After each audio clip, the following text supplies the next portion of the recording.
በዚህ ሩብ ዓመት ለየት የሚያደርገው ነባራዊ ሁኔታ በተለይ የብልጽግና ፓርቲ የቅድ አፈጻጸም ግምገማ የ2017 ዓመተ ምህረት ቀደም ብለን በመከወናችን ምክንያት የዝግጅት ምዕራፎችን በአንድ በኩል ለዝግጅት በሚሆን መንገድ በሌላ በኩል የተግባር ምዕራፍም እንዲሆኑ በማድረግ በኩል ሰፋፊ አቅጣጫዎች ተቀምጠዋል።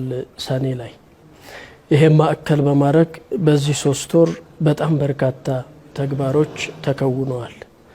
በአንድ በኩል በሁሉም ዘርፎች በሁሉም ከባቢዎች የእቅድ ዝግጅትና ፈጻሚን የማዘጋጀት ስራዎች በአግባቡ ሲከወኑ ቆይተዋል። በ3 ወር ቆይታችንም እንዲሁ በርካታ ኩነቶች ተከስተዋል። ኩነቶችን መሰረት ያደረገ የህዝብ ንቅናቄ ስራ ሲሰራ ቆይቷል።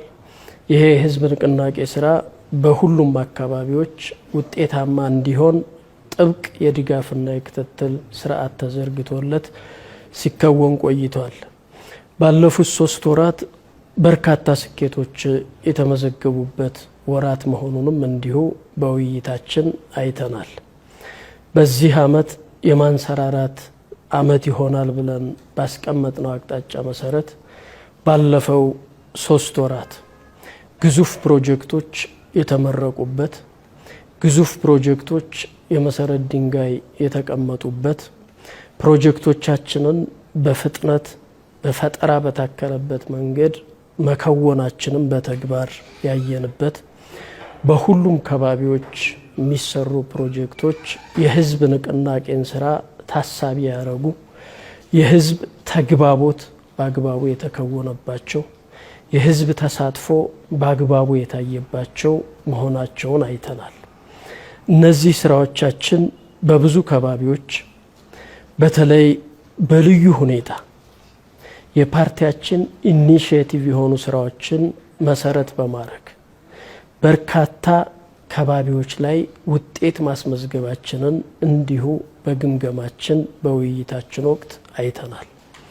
እያንዳንዱ ቤተሰብ በቤተሰብ ደረጃ ከሌማት ትሩፋት ኢኒሺዬቲቭ ጀምሮ እስከ ተረጅነትን የማስወገድ ከተረጅነት በመላቀቅ ምርታማነትን የማሳደግ ራስን የመቻል አቅም የመገንባት ስራ ድረስ የተከወኑ በርካታ ስራዎች በዚህ ሩብ ዓመት እንደተሰሩ እንዲሁ በውይይታችን ለማየት ችለናል።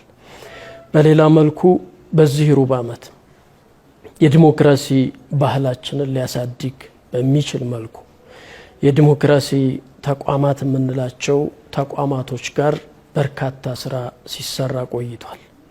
የሲቪክ ማህበራት ድርጅቶች፣ የተፎካካሪ ፓርቲዎች፣ ሌሎች የህዝብ አደረጃጀቶች ጋር ሰፋ ያሉ ውይይቶች፣ ተግባቦቶች ከተግባቦቶቹ መሰረት ያደረጉ ተግባራዊ እንቅስቃሴ ውስጥ የሚከወኑ የተግባር ምዕራፍ ስራዎችም እንዲሁ በአግባቡ ሲከወኑ ቆይተዋል።